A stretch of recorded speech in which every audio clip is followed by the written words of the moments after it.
आज आपण बाळंतीण स्पेशल रेसिपीजमध्ये बाळगुटी बघणार आहोत।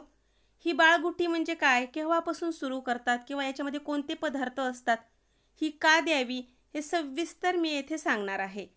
नमस्कार, मी गायत्री कुलकर्णी पाककलेच्या किचनमध्ये आपलं सर्वांचं खूप खूप स्वागत आहे। आज आपण बाळाला जी बाळगुटी दिल्या जाते ती कशी द्यायची ते बघणार आहोत। यासाठी लागणारं साहित्य बघूयात। येथे मी दूध घेतलंय। येथे जे आपण दूध घेतले ते दूध अगदी हलकसं गरम हवं। ही बाळगुटी कधी देतात तर बाळ जेव्हा 11 दिवसाचं होतं तेव्हा बाळगुटी द्यायला सुरुवात करतात। बाळगुटी उगाळताना कधीही हात स्वच्छ हवेत। जे आपण वस्तू किंवा जे भांडं घेणार आहोत ते सुद्धा अगदी स्वच्छ निर्जंतुक हवं। घुटी उगाळताना कधीही देवाच्या समोर बसूनच घुटी उगाळावी। जेव्हा आपण बाळाची घुटी उगाळतो ती 2 वेळा उगाळतात, एक तर सकाळी आणि एक संध्याकाळी, 2 वेळेला घुटी देतात। जेव्हा केव्हा तुम्ही घुटी उगाळणार असाल तेव्हा देवाच्या समोर बसून एखादा श्लोक किंवा देवाचं नामस्मरण करतच घुटी उगाळायची। मनामध्ये चांगले विचार आणायचे, कारण जे आपण बाळाला देतो त्यामार्फत बाळाला चांगलंच काहीतरी जावं याची काळजी घ्यायची आहे। जे आपण सहान घेणार आहोत ते स्वच्छ हवं आणि घुटीचं साहित्य जे ठेवतो आपण ज्या डब्यामध्ये तो डब्बा सुद्धा अगदी व्यवस्थित आणि स्वच्छच हवा। बाळाला घुटी द्यायच्या आधी 2 तास त्यांनी काहीही खाल्लेलं नसू नये आणि नंतर सुद्धा 2 तास काहीही खाऊ घालू नका। त्याचसोबत घुटी पूर्ण उगाळल्यानंतर लागलीच ताबडतोब खाऊ घालायची, नाहीतर मग घुटी खराब होते। खराब झालेली घुटी बाळाने पिली तर मग उलटी होऊ शकते। रोज बाळासाठी घुटी उगाळताना त्यामध्ये फक्त 4च पदार्थ घेतले जातात। एक आहे जर्दाळू, दुसरा पदार्थ आहे बदाम, खारीक आणि बाळाला शांत झोप लागावी म्हणून जायफळ घ्यायचं आहे। खारीक, बदाम आणि जर्दाळू हे जास्त प्रमाणात उगाळायचं आणि जे आपण जायफळ घेतले ते अगदी थोड्या प्रमाणात उगाळायचं आहे, नाहीतर मग बाळ खूप जास्त वेळ झोपू शकतं, याची काळजी घ्यायची आहे। घुटी उगाळताना चांदी सुद्धा दुधामध्ये उगाळून देतात। चांदीमुळे शरीराला थंडावा मिळतो, त्यामुळे चांदी दुधामध्ये सहानावर उगाळून थोड्या प्रमाणामध्ये द्यायची आहे। त्याचसोबत येथे मी सोन्याची अंगठी घेतली आहे।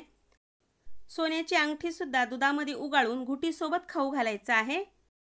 बाळासाठी जेव्हा आपण सोनं आणि चांदी उगाळतो तेव्हा ते विकत आणलेलंच असावं। अंगावरती घातलेली वस्तू उगाळू नका, त्यामुळे बाळाच्या शरीरामध्ये जंतू जायची शक्यता असते। हे आहे एकखंड आणि लोखंड। हे एकखंड लोखंड का वापरतात? जेव्हा बाळाला सर्दी होते तेव्हा हे एकखंड लोखंड पाण्यामध्ये उगाळून बाळाच्या कपाळावरती शिजवून घातल्या जातं, त्यामुळे बाळाची सर्दी कमी होते। ही आहे मुरड शेंग। ही मुरड शेंग केव्हा देतात? जेव्हा बाळाला मोडशी होते। आणि बाळाला मोडशी कधी होते?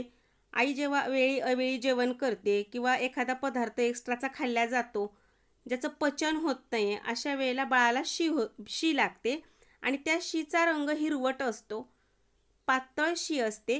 तेव्हा समजायचं की बाळाला मोडशी झाली आहे आणि जेव्हा आपण घुटी उगाळतो त्यासोबत मुरड शेंग थोडीशी उगाळून बाळाला खाऊ घाला, म्हणजे बाळाची जी शी आहे ते नॉर्मल होते, त्याच्यामुळे मुरड शेंगचा वापर करतात। हा आहे चिंचोका। हा चिंचोका बाळाला कधी देतात? जेव्हा बाळाला खूप जास्त प्रमाणामध्ये पातळ शी होते पण त्याचा रंग नॉर्मल आहे, अशा वेळेला हा चिंचोका दुधामध्ये उगाळून घुटीसोबत बाळाला खाऊ घाला, त्यामुळे शी आळून येते व पातळ शी कमी होऊन बाळाची तब्येत ठीक होते। हा आहे बिब्बा। याचा वापर कधी करतात तर बाळाला पोटातलं येऊ नये म्हणून या बिब्याचा वापर करतात। 1 वर्षाचं बाळ झाल्यावर सुई गरम करतात आणि ही सुई या बिब्यामध्ये टोचून त्याचा रस बाळाच्या पोटावरती रेघा दिल्या जातात बिंबीच्या बाजूने आणि त्याच्यावरती राख टाकली जाते। हे सगळं करताना एखाद्या जाणकार व्यक्तीकडूनच करून घ्यायचं आहे, मनाने काहीही करायचं नाही, याची काळजी घ्यायची आहे। हा आहे गजगा आणि याचा वापर कधी करतात? याचा वापर बाळासाठी नाही तर बाळाच्या आईसाठी करतात। खूप महिला अशा असतात ज्यांचं डिलिव्हरी झाल्यानंतर खूप जास्त प्रमाणामध्ये पोट दुखतं, अशा वेळेला हा गजगा भाजतात आणि त्याच्यामध्ये जे बी असतं ते बी बारीक वाटून मधासोबत 3 दिवस बाळाच्या आईला दिल्या जातं। हा आहे हिरडा आणि हा आहे बाळ हिरडा. आणि हे काटेरी फळासारखं असतं, ह्याला मायफळ म्हणतात. हे तिन्ही सुद्धा जेव्हा बाळाला पोटामध्ये दुखतं किंवा बाळ खूप जास्त प्रमाणात रडत असेल, आपल्याला कळत नाहीये, एखाद्या वेळेस त्याच्या पोटामध्ये दुखत असतं, अशा वेळेला काय करावं, तर या तिन्हीही जे फळं आहेत ते घुटीमध्ये उगाळून बाळाला खाऊ घालावेत. याचा तोटा कुठलाही होत नाही, उलट फायदाच होतो आणि याची माहिती असणं खूप गरजेचं आहे. त्यामुळे इथे मी सविस्तर माहिती दिलेली आहे. हे आहे सगळं सविस्तर घुटीचं साहित्य. घुटी कशी उघडायची ते कोणाला सांगायची गरज नाही. थोडंसं दूध साहनावरती घेऊन सगळे पदार्थ थोडे थोडे उघडायचे आहेत. मुख्य पदार्थ फक्त बदाम, जर्दाळू, जायफळ आणि खारीक, त्यासोबत थोडीशी सोनं आणि चांदी. बाकी जे साहित्य आहे ते साहित्य फक्त बाळाला त्रास होत असेल तेव्हाच उगाळून खाऊ घालायचे. अजून एक छोटीशी गोष्ट मला इथे सांगायची आहे. इतर तुम्हाला ड्रायफ्रूट द्यायचे असतील तर बाळ 1 वर्षाचं झाल्यानंतर द्या आणि बाळ 1 वर्षाचं झाल्यानंतर त्याला गाढविणीचं दूध पाजा. एकदा अवश्य गाढविणीचं थोडंसं दूध पाजायचं आहे, त्यामुळे बाळाला कुठलाही आजार होत नाही. ही बाळगुटीची माहिती कशी वाटली ती मला कमेंट करून सांगायची आणि व्हिडिओ सुरुवातीपासून शेवटपर्यंत बघितला त्याबद्दल धन्यवाद.